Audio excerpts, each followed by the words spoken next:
Hello, ഇന്ന് നമുക്ക് വളരെ ടേസ്റ്റി ആയിട്ടുള്ളൊരു ചിക്കൻ കറി തയ്യാറാക്കിയെടുക്കാം.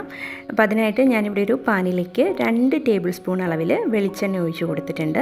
അതൊന്ന് ചൂടായി കഴിയുമ്പോഴേക്കും 1/2 ടീസ്പൂൺ അളവിൽ പെരിഞ്ജീരകം ചേർത്ത് കൊടുക്കാം. ഈ പെരിഞ്ജീരകമൊക്കെ ഒന്ന് നന്നായിട്ടൊന്ന് പൊട്ടി കഴിയുമ്പോഴേക്കും നമുക്കതിലേക്ക് 2 സവോള, മീഡിയം സൈസ് 2 സവോള ഇതുപോലെ ചെറുതായിട്ട് കട്ടി കുറച്ച് അരിഞ്ഞതാണ് അതും, പിന്നെ എരിവിന് വേണ്ടിയിട്ട് ഒരു 4 പച്ചമുളകും കൂടി ചേർത്ത് കൊടുത്തിട്ടുണ്ട്. പാകത്തിനുള്ള ഉപ്പും കൂടി ചേർത്ത് കൊടുത്തതിന് ശേഷം നമുക്കിത് നന്നായിട്ടൊന്ന് വഴറ്റിയെടുക്കാം. സവോള നന്നായിട്ട് കട്ടി കുറച്ചാണ് ഞാൻ അരിഞ്ഞെടുത്തിരിക്കുന്നത്, അതുകൊണ്ട് തന്നെ പെട്ടെന്ന് തന്നെ ഇത് വഴന്ന് കിട്ടിക്കോളും. അപ്പോൾ അത്യാവശ്യം നന്നായിട്ട് തന്നെ വഴറ്റിയെടുക്കണം, എങ്കിലേ നമ്മുടെ ചിക്കൻ കറിക്ക് നല്ല ടേസ്റ്റ് കിട്ടുള്ളൂ. ഇതിപ്പം അത്യാവശ്യം ഒന്ന് വഴന്ന് വന്നിട്ടുണ്ട്. ഈ ഒരു പാകമായി കഴിയുമ്പോഴേക്കും നമ്മൾക്ക് ഇതിലേക്ക് ഇഞ്ചി വെളുത്തുള്ളി ചതച്ച് വെച്ചിരിക്കുന്നത് ചേർക്കാം. അപ്പോൾ ഞാനൊരു ചെറിയ കഷ്ണം ഇഞ്ചിയും 8-10 അല്ലി വെളുത്തുള്ളിയും കൂടിയാണ് ഇതിലേക്ക് ചതച്ച് ചേർത്തിരിക്കുന്നത്. ഇനി അത് നന്നായിട്ടൊന്ന് മൂത്ത് കഴിയുമ്പോഴേക്കും നമുക്കതിലേക്ക് പൊടികൾ ചേർക്കണം. അപ്പോൾ ഒരു 1/2 ടീസ്പൂൺ അളവിൽ മഞ്ഞൾപ്പൊടി, 1 ടേബിൾ സ്പൂൺ അളവിൽ മല്ലിപ്പൊടി ചേർത്ത് കൊടുക്കാം, 1 ടീസ്പൂൺ അളവിൽ ഗരം മസാല,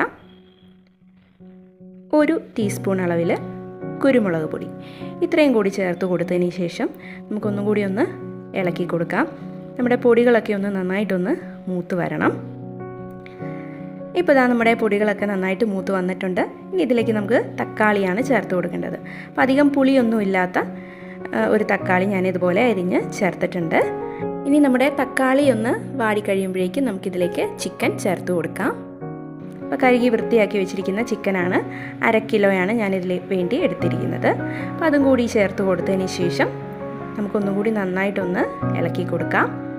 ആ മസാലയൊക്കെ ചിക്കനിൽ എല്ലാ ഭാഗത്തും ഒന്ന് നന്നായിട്ടൊന്ന് പിടിക്കണം. ഇനി നമുക്കിതിലേക്ക് പാകത്തിനുള്ള വെള്ളം കൂടി ചേർത്ത് കൊടുക്കാം. ഒരു 1/2 കപ്പ് വെള്ളമാണ് ഞാനിതിലേക്ക് ചേർത്ത് കൊടുക്കുന്നത്. ഇനി ഇതെല്ലാം കൂടി ഒന്നുകൂടി ഒന്ന് ഇളക്കിയിട്ട് കൊടുക്കാം. അതിനുശേഷം നമുക്കിത് അടച്ചു വെച്ച് 20 മിനിറ്റോളം ലോ ഫ്ലെയിമിൽ വെച്ച് വേവിച്ചെടുക്കണം. അപ്പോൾ ഞാനിത് അടച്ചു വെച്ചിട്ടുണ്ട്. ഇപ്പോൾ ഇതാ ഏകദേശം ഒരു 20 മിനിറ്റ് കഴിഞ്ഞു. നമ്മുടെ ചിക്കനൊക്കെ പാകത്തിന് വേവായി വന്നിട്ടുണ്ട്, വെള്ളമൊക്കെ വറ്റി കിട്ടിയിട്ടുണ്ട്. ഇനി നിങ്ങൾക്ക് ഗ്രേവി ഒരുപാട് വേണമെന്നുണ്ടെങ്കിൽ കുറച്ച് കൂടുതൽ വെള്ളം ചേർത്ത് കൊടുത്താൽ മതിയാകും. ഞാനിപ്പോൾ ഒരുപാട് ഗ്രേവി ആക്കുന്നില്ല. ഇതിലേക്ക് നമുക്ക് വേണ്ടത് 1/2 ടീസ്പൂൺ അളവിൽ കുരുമുളക് പൊടിയും പിന്നെ കുറച്ച് കറിവേപ്പിലയും കൂടിയാണ്, അതും കൂടി ചേർത്ത് കൊടുക്കുക. പിന്നെ വേണ്ടത് 1/2 കപ്പ് അളവിൽ നല്ല കുറുകിയ തേങ്ങാപ്പാലാണ്, അതും കൂടി ഇതിലേക്ക് ഒഴിച്ചു കൊടുക്കുക. എല്ലാം കൂടി ഒന്നും കൂടി ഒന്ന് ഇളക്കി യോജിപ്പിച്ച് കൊടുക്കുക. ഇനി നമ്മുടെ ഈ കറി ഒന്ന് തിളച്ച് വരണം. നന്നായിട്ടൊന്ന് തിളച്ച് കഴിയുമ്പോഴേക്കും നമുക്ക് സ്റ്റൗ ഓഫ് ചെയ്യാവുന്നതാണ്. അപ്പോൾ ഇത്രയേ ഉള്ളൂ, നമ്മുടെ അടിപൊളി ചിക്കൻ കറി റെഡിയാണ്. ഈ രീതിയിൽ തയ്യാറാക്കി നോക്കിയിട്ടില്ലാത്തവർ ഉറപ്പായിട്ടും ഒന്ന് ട്രൈ ചെയ്ത് നോക്കിയിട്ട് അഭിപ്രായമൊക്കെ അറിയിക്കണം കേട്ടോ.